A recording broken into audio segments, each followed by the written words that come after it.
minutes. Imaginez-vous que cela puisse arriver autrement que par le déclenchement de quelque absurde guerre nucléaire? Non, sans doute. Et vous avez tort. Vous avez tort car l'évidence géologique a fini par me convaincre que jusqu'ici l'humanité a eu une chance prodigieuse et que les catastrophes de Pompéi et de Saint-Pierre de la Martinique ne sont rien à côté de ce qui l'attend. Il y a aussi une deuxième cause, d'ordre spirituel, et c'est celle qui va nous occuper à présent. Les tremblements de terre sont des phénomènes naturels, par lesquels notre attention devrait être attirée sur des faits d'une valeur spirituelle très importante. La Bible nous en parle à plusieurs reprises. Et je vous lis ces paroles que je trouve dans l'évangile de Matthieu au chapitre 27 et à partir du verset 50. Nous sommes dans la finale de la passion du Seigneur. Et je lis que Jésus, en croix donc, poussa un grand cri et rendit l'esprit. Et voici, la terre trembla. Les rochers se fondirent. Le voile du temple se déchira en deux depuis le haut jusqu'en bas. Le centenier et ceux qui étaient avec lui pour garder Jésus, ayant vu le tremblement de terre et ceux qui venaient d'arriver, furent saisis d'une grande frayeur et ils dirent « Assurément, cet homme était le Fils de Dieu ». L'événement que je viens de lire est le centre de l'éternité et d'une portée universelle au sens le plus large du terme. De quoi s'agit-il? De la mise à mort de 3 condamnés. Et le fait eût été sans importance, et ne serait jamais parvenu jusqu'à nous, si l'un des 3 n'avait été le Fils de Dieu. Toutes les puissances du ciel et de l'enfer étaient dépêchées en observation autour de la croix. Jésus-Christ livrait au prince des ténèbres la bataille décisive qui allait lui ravir la suprématie sur l'enfer et sur la mort. Le salut de centaines de millions d'âmes était en jeu, le salut de mon âme et de la vôtre. D'un côté, il y avait Jésus-Christ, qui venait pour expier les péchés de tous ceux qui croiraient en lui. De l'autre côté, il y avait Satan et ses émissaires qui, sachant que leur défaite s'approchait à mesure que s'approchait la mort du Seigneur, tentaient de le dissuader de poursuivre son œuvre en l'incitant à descendre de la croix par ce défi « Si tu es le Fils de Dieu, descends de la croix ». Si par sa mort, Jésus allait, comme il est écrit, goûter la mort pour tous ceux qui désormais mettraient leur confiance en lui allaient échapper à la puissance du prince de la mort et lui glisser entre les doigts. Et comme Satan est le plus implacable ennemi de la race humaine, tous ses efforts se sont concentrés sur le Fils de Dieu pour essayer de le détourner de son but. Au paroxysme de la souffrance, il s'est bien écrié « Mon Dieu, pourquoi m'as-tu abandonné ?» Mais il a tenu jusqu'au bout, jusqu'au moment où le cœur a cédé et où, ayant poussé un grand cri, il rendit l'esprit. Et à ce moment précis, la terre trembla, les rochers se fendirent, le temple de Jérusalem vacilla sur ses bases, et le voile qui séparait le lieu saint du lieu très saint, et dont les historiens disent qu'il avait 30 centimètres d'épaisseur, ce voile se déchira en deux du haut en bas, comme une vieille toile de coton. Croyez-vous que ce soit par hasard que la terre ait tremblé à ce moment précis? Permettez-moi de vous poser une question. Votre cœur a-t-il jamais tremblé au récit de la mort de Jésus pour vous? Votre cœur serait-il plus dur que la rocaille qui, elle, s'est fendue? Votre cœur serait-il plus dur que celui de ce rude centenier romain qui a vibré et qui n'a pas pu retenir ce cri? Certainement cet homme était le juste Fils de Dieu. Je vous lis à présent, et je tourne la page de la Bible du chapitre 27, je passe au chapitre 28 de l'évangile de Matthieu, je lis « Après le sabbat, à l'aube du premier jour de la semaine, Marie de Magdala et l'autre Marie allèrent voir le sépulcre. Et voici, il y eut un grand tremblement de terre, car un ange du Seigneur descendit du ciel, vint rouler de la pierre, s'assit dessus et dit aux femmes, « Pour vous ne craignez rien, je sais que vous cherchez Jésus qui a été crucifié, il n'est point ici, il est ressuscité. » Nous sommes ici au premier jour de la semaine.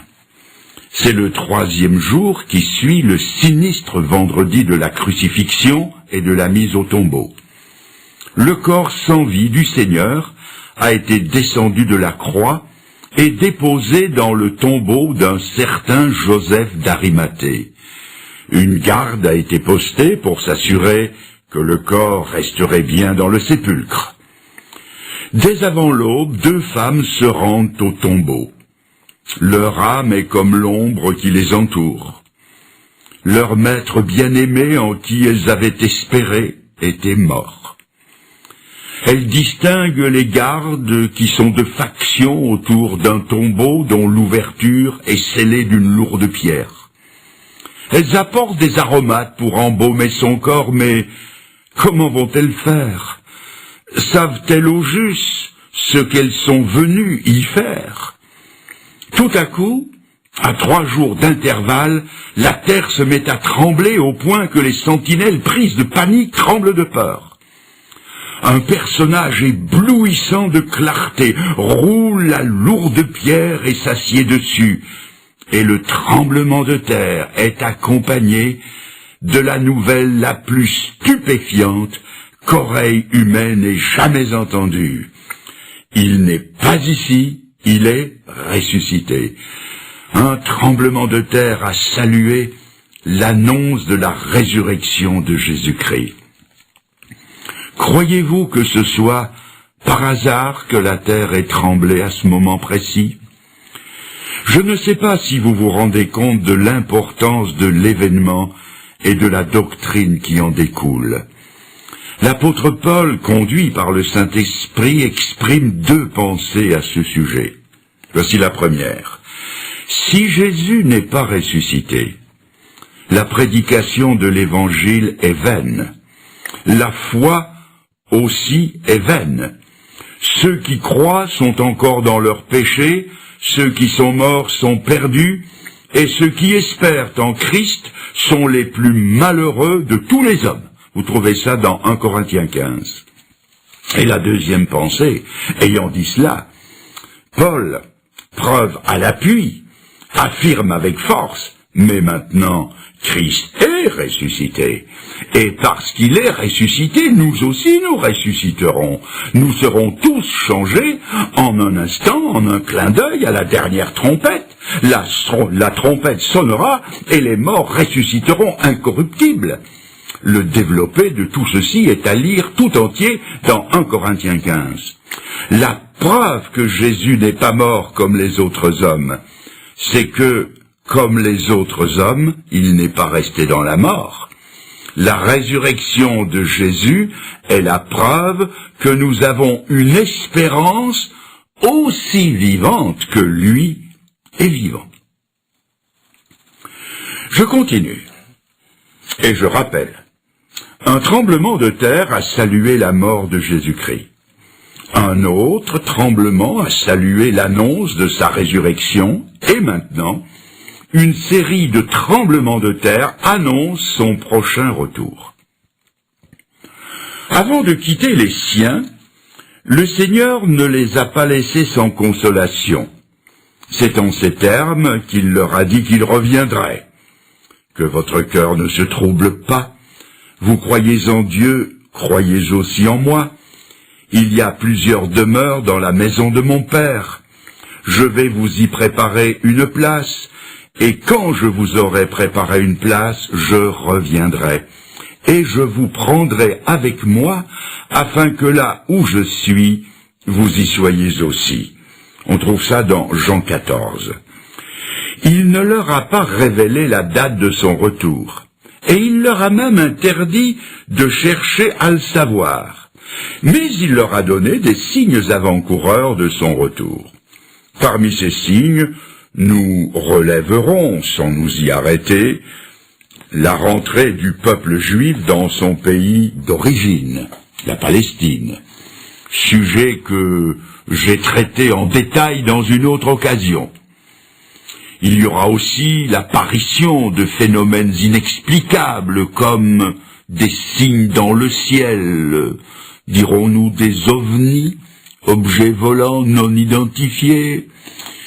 Il y aura une déferlante de gourous, de violence, de corruption, de belligérance à l'échelle mondiale et une multiplication des tremblements de terre prophétisés par le Seigneur lui-même en ces termes. Jésus se mit à leur dire: « Prenez garde que personne ne vous séduise, car plusieurs viendront sous mon nom en disant « c'est moi », c'est-à-dire les gourous, et ils séduiront beaucoup de gens. Vous entendrez parler de guerre et de bruit de guerre. Une nation s'élèvera contre une nation, un royaume contre un royaume. Il y aura des famines, il y aura, et je souligne, il y aura des tremblements de terre en divers lieux. Ce ne sera que le commencement des douleurs. Je viens de lire cela dans l'évangile de Marc au chapitre 13. Quelqu'un me dira peut-être que des tremblements de terre, il y en a toujours eu, et que par conséquent, ils ne peuvent pas être un des signes du retour de Jésus-Christ. Il est vrai que pour les Japonais, chez qui la terre tremblote si souvent que l'idée que ce soit un signe ne les impressionnera pas. Mais il y a une précision donnée par le Seigneur qui force notre attention.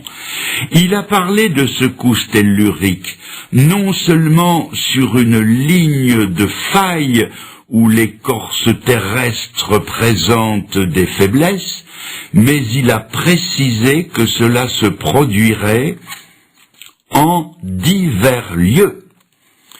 Et nos savants reconnaissent d'ailleurs que ces phénomènes se généralisent un peu partout sur la surface de notre globe. Suite à une secousse sismique importante au Maroc, j'ai relevé ce commentaire d'un spécialiste: le Maroc n'est pas un pays où la terre est fréquemment secouée. En me fiant aux déclarations de la Bible, que je tiens pour inspirées de Dieu, j'ai entrepris une collection d'un genre nouveau. J'ai guetté toutes les nouvelles des tremblements de terre d'intensité variable rapportées dans mon journal et je les ai découpées et collées dans un album.